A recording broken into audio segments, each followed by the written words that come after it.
जब किसी की हृदय रेखा अपने इस उद्गम से निकल करके गुरु पर्वत की तरफ बढ़ती है, लेकिन इस हथेली में जैसा कि वह दिख रही है आगे की ओर नीचे झुक जाती है यहाँ पे, तो ऐसे व्यक्ति अपनी ज़िंदगी की शुरुआत बहुत अच्छे तरीके से करते हैं, एम्बिशियस होते हैं, कॉम्प्रोमाइज़ बिल्कुल भी नहीं करते, लेकिन आगे जा कर के उनको अंततः निराशा ही हाथ लगती है। इस व्यक्ति के साथ भी ऐसा ही होना सुनिश्चित है। इस व्यक्ति के हाथ को लकी कहा जा सकता है। हथेली लगभग स्क्वायर की है, उंगलियां ना तो ज़्यादा लंबी हैं ना छोटी हैं। हथेली पिंकिश कलर की है, पूरी तरह पिंक नहीं है लेकिन पिंकिश है।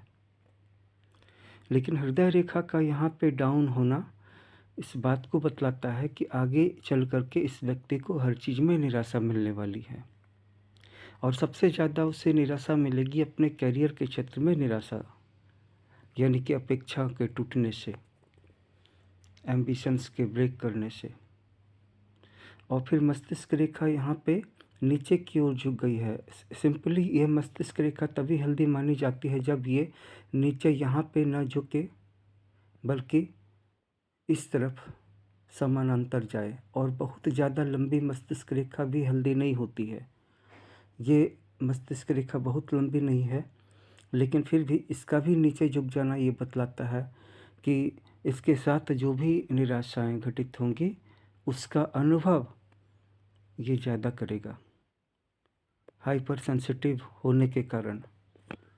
बड़ी बड़ी निराशाओं का क्या कहना है, छोटी छोटी निराशाओं का भी से गहरा अनुभव होगा। इसकी भाग्य रेखा जो कि यहाँ से इस जगह से इस बिंदु से स्टार्ट होकर के यहाँ तक जा कर के फिर धूमिल सी पड़ गई है। दूसरे वाले हाथ में भी देख लीजिए कि यहाँ भी भाग्य रेखा यहाँ से स्टार्ट करके यहाँ पे जाके धूमिल पड़ गई है।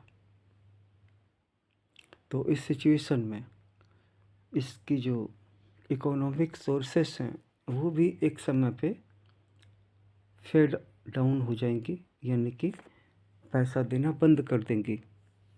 आयु रेखा भी बाएं हाथ में यहाँ पे जाके डाउन हो रही है, जो एक ही साथ इसके फाइनेंशियल कोलैप्स को भी दर्शा रही है।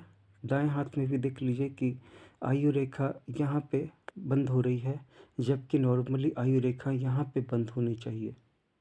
ये यहाँ पे बंद हो रही है, इसका मतलब है इस बिंदु पे कि ये एक साथ ही इसका फाइनेंशियल फेल्योर भी होगा और हेल्थ भी डाउन हो जाएगा।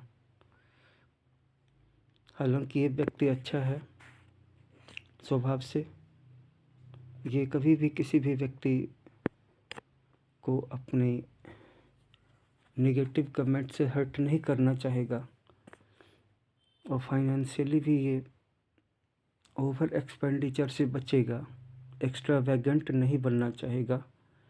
इसके व्यक्तित्व की हर चीज़ संतुलित और खूबसूरत होगी, लेकिन सब कुछ फिर भी आ जाता है भाग्य पर। जैसा कि संस्कृत के उस श्लोक में कहा भी है, त्रिया चरित्रम पुरुषस्य भाग्यम दैवो न जानाति कुतो मनुष्य। पुरुष की ज़िंदगी में उसका वित्त, उसका अर्थ, उसका भाग्य ही सब कुछ है उसके लिए। अगर वही ठीक नहीं है तो फिर बाकी सारी चीज़ें सजावटी हैं। इस व्यक्ति को विभिन्न प्रकार के रेमेडीज करके सबसे पहले अपने भाग्य को ही ठीक कर लेना चाहिए।